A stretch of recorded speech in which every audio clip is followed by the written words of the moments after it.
어떤 블레즈 파스칼 같은 또 다른 측면에서는 여전히 신앙의 세계와 또 과학의 세계가 함께 공존하기도 하고 또 그거를 오히려 뛰어넘는 그런 것도 있었다는 거죠.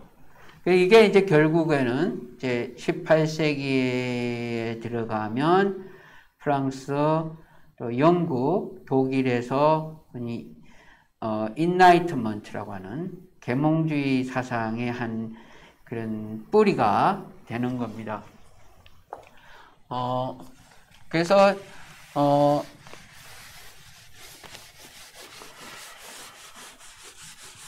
결국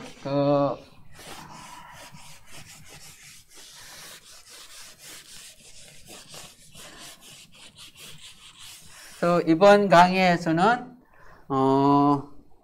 살펴볼 주제는 바로 인라이트 과학혁명까지 얘기했으니까 첫 번째로 여러 가지를 아마 초점은 18세기의 교회사예요. 근데 굉장히 그 18세기 그 서양 사회는 쉽게 말해서 유럽에서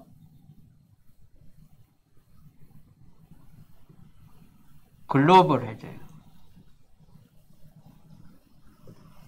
글로벌해져서 우리가 제일 먼저 사실 그 1517년 10월이 이제 종교개혁이었잖아요. 그 루터가 있던 것처럼. 그러나 유럽에서 사실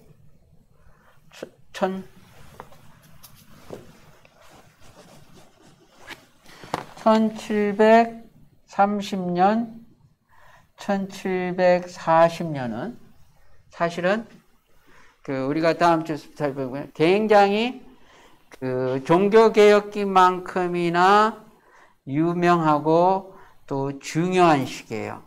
이 세 인물이 있어요. 세 인물이 바로 네 인물이라고 할 수 있겠죠.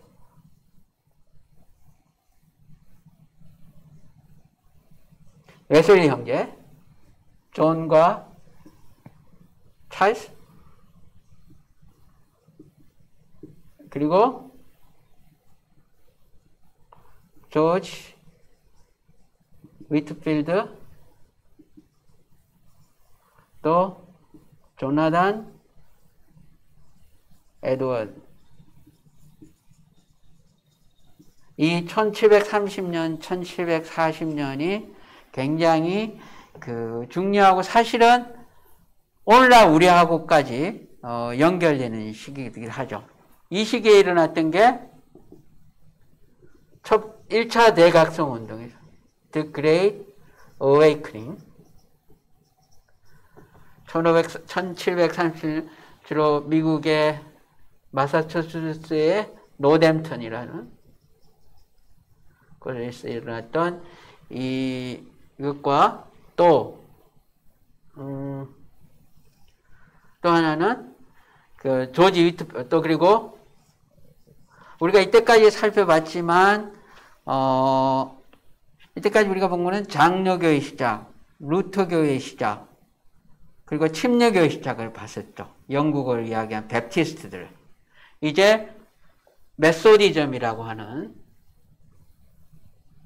원래는 웨슬리가 앵글리컨 속에서 시작되던 메소디즘, 감리교가 이때 그 웨슬리를 통해서 이제 나타나기 시작해요. 흔히 메소드, 옥스퍼드의 홀리커리를 그룹부터 시작해서 굉장히 그 막 저는 저를 도저히 못 따라갈 것 같은 여러 가지 규칙을 정해놓고 있는데, 근데 이 메소디즘은 사실은 이제 굉장히 교회사를 해보면 웨슬리 전기는 그렇게 많이 없어요. 제가 갖고 있는 거 조지 위트필드 전기는 3권이고 조나단 에드워드 전기 2권이고 그런데 웨슬리 전기는 아주 100몇십 쪽짜리 되는 책이 그래도 굉장히 괜찮아. 왜 그럴까? 그것도 하나 논문 주제인 것 같은데 왜 그럴까 생각하면 아마 오늘날 모르겠어요. 서양사회에서 감리교의 위치가 모르겠는데, 그러나 이 메소디즘은 사실은 나중에 미국에서 홀리니스 무브먼트로 이어지고, 나중에는 오늘날 펜트코스탈리즘도 바로 이런 그 물결 속에 있기 때문에 사실은 굉장히 큰 운동이고 이렇게 배워야 돼요. 사실은 근데 이제 이 웨슬리가 나중에 조지 히트필드하고 싸우고 하면서 이제 결국은 알미니엄니즘 때문에도 어떻게 보면은 이제 감리교에 대한 이제 생각을 가진 분들은 좀 그럴 수 있는데, 그러나 그 초기에 이 사람들이 이 셋은 사실은 이 두 사람, 웨슬리와 조지 위트필드는 옥스퍼드 홀클럽에서 같이 했던 사람들이고, 여기는 이제 미국 본토 소산이고, 조난 에드워즈는. 근데 그 때문에 여러분하고 아마 반 이상은 이 대각성 운동이나 이런 사람들, 또 감리교의 발전 이쪽을 공부를 하게 될 거예요. 그리고 두 번째로 우리가 또 공부해야 되는 게 이제 트랜스 어틀랜틱이에요. 이제는 중심이 바뀌어 버렸어요. 1776년에 미국이 독립을 하는데 1620년에 메이플라워를 타고 가요. 여기까지 있었어요. 근데 청교도 공동체가 굉장히 어떤 많은 어떤 발전을 하지만 나중에는 이제 청교도 공동체도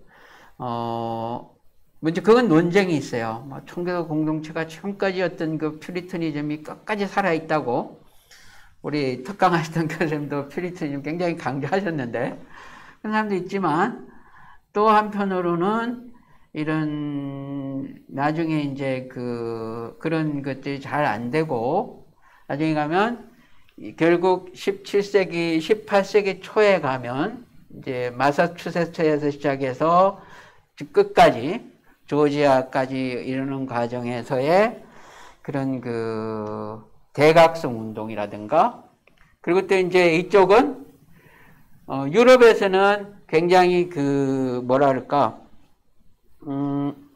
유럽에서는 그 뭐 영국이면 잉글랜드면 앵글리카니즘, 스코틀랜드는 프레스비테리아니즘. 그런데 이제 달라져요. 여기는 플러럴리즘이에요. 굉장히 그 미국적인 전통 중에 하나죠. 왜 그런가 하면 1707년에 잉글랜드하고 스코틀랜드가 하나로 합쳐요. 그 의회도 두 개에서 하나가 되고, 그런데 이제 지금 1999년에 의회로 또 다시 나눠졌어요. 그런데 그때 그 스코틀랜드의 많은 사람들이 그때 그 합쳐지면서 스코틀랜드의 사람들이 영제국에서 마음대로 돌아다닐 수 있는 권리를 얻었어요. 그래서 이 사람들이 특히 북부 노던 아일랜드의 프레스비테리언들과 스코틀랜드의 프레스비테리언들이 굉장히 많이 그 잉글랜드로 신대륙으로 가요. 신대륙 가서 이 사람들이 그 갖고 있었던, 그리고 신대륙 가죠. 또 한편으로는 독일에 있었던 또 사람들이 가요. 그래서 엄청나게 해서 감리교, 장로교, 침례교 같은 경우, 특히 그 로드 아일랜드 주의 로즈 윌리엄스 같은 경우는 침례교 첫 번째 교세, 플러럴리즘 시대를 맞으면서 이곳의 그 미국에서의 발전 같은 경우도 우리가 이렇게 살펴봐야 될 그런 주제 중에 하나가 되죠. 그래서 어떻게 보면은 18세기 초가 되면 미국에서 13개 주가, 또 세 번째는 또 한편으로는 또 우리가 인라이트먼트, 계몽주의에 대해서 특히 18세기 그것이 결국 과연 반기독교적인 것이었는가, 또 이 당시의 기독교 사상은 어떤 것이었는가, 이런 거에 대해서 굉장히 많이 조금 사상이 많은데 같이 이렇게 공부를 해보려고 합니다. 또 이제 또 트랜스 틀리게 하나 덜 중요한 걸 빠져먹었네요. 세 번째, 리바이벌, 대각성과 특히 오늘날까지도 가장 많은 문제, 논쟁도 많은 이벤젤리컬리즘, 복음주의. 여러분이 혹시 착각하면 안 되는 게 이벤젤리즘하고 때로는 대문자로서 이벤젤리컬리즘. 사실은 이 두 시대에서 시작된 거죠. 이벤젤리즘은 전도고 이벤젤리컬리즘에서 이를 대문자로 쓰면 사실은 이런 조나단 에드워즈나 이런 누구죠? 저도 봐야 돼요. 조나단 에드워즈는. 자꾸 잊어먹니. 그죠? 조지 히트필드. 그래서 전 세계를 세계가 미국을 돌아가면서 한 번은 몇천 명씩 모이고 그랬다 그러죠. 몇천 명씩 모이고 그랬는데 그러면 사실은 이런 복음주의 전통이 결국은 시작된 거죠. 사실은 제1차 대각성 운동, 제2차 대각성 운동 이런 것들이 사실은 이벤젤리컬리즘이라고 하는 그런 뭐랄까요? 어떤 회개와 거듭남. 요한복음 3장 3절에 물과 성령으로 거듭나지 아니하고는 이제는 그것이 어떤 강조되는 아니 투시라고 말을 쓰죠. 이런 이벤젤리컬리즘의 전통에 대해서 알아보려고 합니다. 그리고 네 번째로는 우리가 또 알아야 될 것 중에 하나가 많은 교회사가들이나 기독교를 연구하는 분들 중에 하나가 슬레이브, 이메인시페이션, 우리 노예제. 이게 나중에 특히 우리가 알고 있는 윌버포스라든가 또 어메이징 그레이스를 쓴 존 뉴턴. 이게 또 어떻게 보면은 19세, 18세기 서양 기독교인들의 사회운동? 승리? 그런 걸 할 수 있겠죠. 20세기, 19세기 초에 노예가 해방되는 과정에서의 그런 기독교인들. 이건 또 여기 다 관련되어 있는 거예요. 사실은 이 조지 위트필드 같은 경우도 나중에 사우스캐롤라이나, 노스캐롤라이나 같은 데 가서 이런 거에 대한 이야기를 하죠. 그래서 알아봐야 되고 그 다음에는 또 우리가 공부할 시기는 미션의 시기예요. 침례교도였던 윌리엄 캐리나 수많은 런던 선교회, 국제 선교회 이런 엄청나게 많은 오늘날까지도 심지어 존재하는 선교회들이 우리 시기의 후기에 들어가면서 만들어지기 시작하죠. 그리고 심지어는 아프리카 시에라리온 같은 경우는 이런 자유를 얻은 노예들이 어떤 기독교 국가 이런 것도 만들면서 그리고 또 모라비안들의 선교 열정 이런 거면서 마지막 선교에 대해서 이렇게 알아보는 것이 될 겁니다. 그 다음에는 이제 정치와 혁명. 그래서 어떤 분은 이제 이 시기를 펭귄 교회사 책의 이 시기 제목은 혁명기의 기독교예요. 그러니까 미국 독립혁명, 프랑스 독립혁명 이전에 여러 가지인데, 그 부분은 19세기 이야기할 때 해도 될 것 같고, 이런 식으로 아마 이게 바로 우리가 공부해야 될 주제들이에요. 이번 학기에. 그리고 또 하나 참 재미있는 거는 이 시기에는 역사를 바라보는 게 언어에 따라 틀려요. 언어. 제가 많이 느끼는 건데 영어권과 불어권. 이 영어권의 18세기는 굉장히 부흥이 있고 선교가 있고 굉장히 아름다운 시기예요. 웨슬리가 있었고 또 누구죠? 조난 에드워즈가 있고 조지 위트필드가 있어요. 그러나 프랑스의 18세기는 굉장히 암담한 시기예요. 1685년에 17세기 말에 프랑스에서는 신교도들이 20만이 넘게가 일주일 시간을 주고 다 축출당해버려요. 축출당하면서 프랑스의 그런 그 신교가 굉장히 암담해지는 시기죠. 그러면서 또 프랑스에서 처음으로 나타나기 시작한 말 중에 하나가 관용이라는 말이 나타나요. 관용. 비신자에게도, 비가톨릭에게도. 그리고 이런 측면에서 우리가 프랑스의 18세기를 보면 그는 교회의 핍박이고, 영어권의 18세기를 보면 그는 교회의 발전이에요. 그렇기 때문에 우리가 한 권의 책을 읽는 사람은 제일 조심하라는 말이 있는데, 어느 쪽을 바라보고 있는가에 따라서 굉장히 많이 달라지고, 또 캐나다로 이야기하면 바로 18세기에 가장 영향을 많이 받은 건 노바스코샤 지역이죠. 노바스코샤의 그런 부흥운동, 또 그쪽이 나중에 아프리카에도 영향을 미치고 해요. BC는 아직까지 19세기 말까지 와야지 BC라는 주가 나타나고, 그런 측면에서도 가능하다면 캐나다도, 사실 캐나다도 굉장히 좋은 그런 신앙의 전통이 있었는데, 우리가 너무 이쪽은 이제 좀 그런데, 그렇게 바라볼 거고, 만일 유튜브를 통해서 보시거나 집에서 도움이 필요하신 분들을 위해서 책을 한번 생각해 봤어요. 같이 책을 한번 소개해 드리려고 합니다.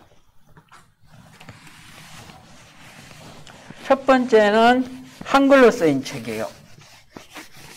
한글로 쓰인 책인데 굉장히 좋은 책이에요. 윤영이라고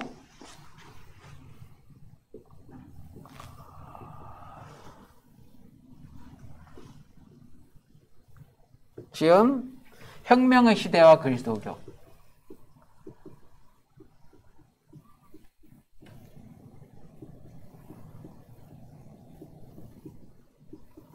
이분은 원래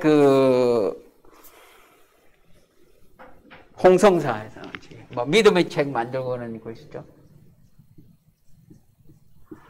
이게 교회사 시리즈인데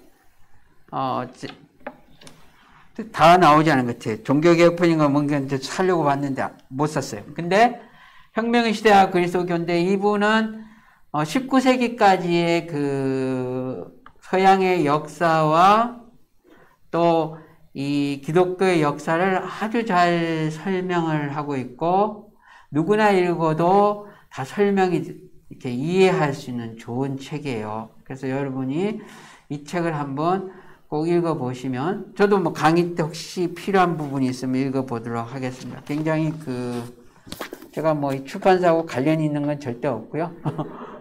이 책을, 이분은 이제 아마 경북대 교수님으로 계신 것 같은데, 굉장히 사학과의 교수님이에요. 그리고 혹시 영어책이 필요하신 분은 저도 도움을 많이 받은 책인데 데이빗 햄튼의 책이 있어요. 데이빗 햄튼은 얼스터 출신이죠. 얼스터 출신이고 감리교라는 책을 쓰고 하고 굉장히 오늘날 잘 나가는 그런 또 책을 잘 쓰는 분 중에 하나예요. 그분이 썼던 책이 The Church in the Long 18th Century.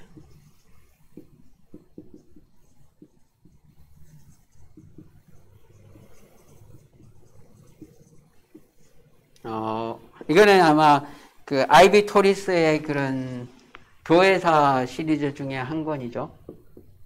토리스. 하버드 대학의 신학교, 하버드 신학대학의 학장님이세요. 원래는 스코틀랜드에 있다가, 보스턴 대학에 있다가, 다 신학교로 좀, 그러죠? 좋죠? 그래서 저는 그쪽 안 가봤지만, 근데 하버드 대학에서 가르치시는데, 최근에도 기포드 렉처라고 하는 유명한 그 강의를 했어요.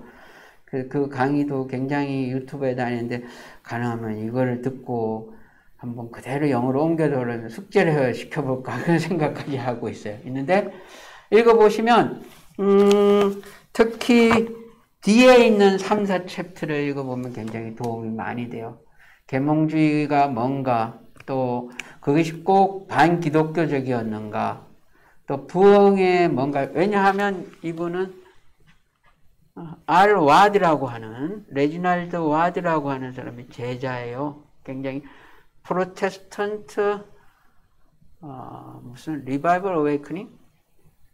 굉장히 그 근대 초의 역사를 기독교의 그 부흥의 시기로 굉장히 그 엄청나게 망대한 자료를 가지고 근대 초가 굉장히 부흥의 시기였다는 것을 보여준 분이고, 굉장히 어떻게 보면 우리한테 긍정적인 분이에요. 제자인데 굉장히 좋은, 이 두 권의 책을 보시고 또 한 권을 또 이야기한다면 터닝 포인트라는 책이에요. 근데 크게 많은 부분이 나오잖아요. 한 두 챕터? 현대교회서까지 한 서너 챕터 나요. 이거는 이제 또 유명한 마크 노리, 그죠? 위턴에 있다가 노트담에 갔다가 가끔씩은 그 뭐죠? 리젠트에도 와서 강의를 하는 분이에요. 굉장히 다작이죠. 근데 책을 또 쉽게 쓰세요. 그래서 이 세 가지 책을 중에서 두 책은 굉장히 근대사에 대한 책이고, 마크 노르의 책은 한 두세 챕터가 우리 강의에 해당되는 책이에요. 그래서 뭐 웨슬리와 경건주의를 연결시키는 그런 챕터가 있고 그래요. 한번 많이 돌아다녀요. 근데 책값은 아마 데이비드 햄튼 책값은 조금 비싸긴 할 거예요. 4, 50불 할 건데 한번 여러분이 이렇게 보시고 하면은 굉장히 도움이 되지 않을까. 특히 신학을 아마 뭐 좀 더 깊이 공부하시고 교회사를 좀 더 강의해보고 싶으면 특히 그 데이비드 햄튼 책을 읽어보시면 굉장히 좋은 비블리오그래피가 있어요. 그 사람들이 이렇게 써놓은 책을 읽어보면서 이렇게 내가 좀 더 디깅을 할 수 있어요. 디깅해서 읽어보시고, 또 책을 읽어보시다가 뭔가 질문이 있으시면 저한테 물어보셔도 좋고, 그렇게 해서 아무튼 이번 학기에는 이런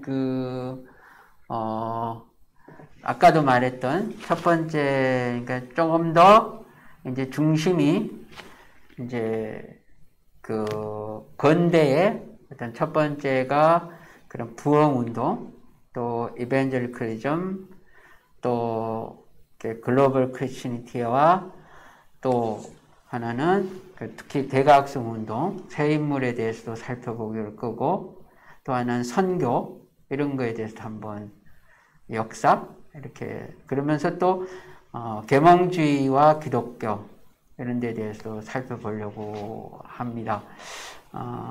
글쎄, 저도 부족한데, 한번 들어보시고, 또, 문제가 있으신 분은, 그게, 유튜브 너무 안 됐으면 어떻게 지우고 싶은데, 거기다가 한번 질문을 남겨놓으셔도 되고요. 아니면 혹시나, 그래도 뭔가 궁금하시면, 제가 거기다 한번 남겨놓으시면 제가 대답을 하도록 하겠습니다. 그러면 오늘은 여기에서 끝내고 다음 주에 뵙도록 하겠습니다. 이게 첫 시간은 되게 어려워요. 저도 어디서 시작할지 몰라가지고. 한번, 그러면 다음 주에 또 뵙죠. 예.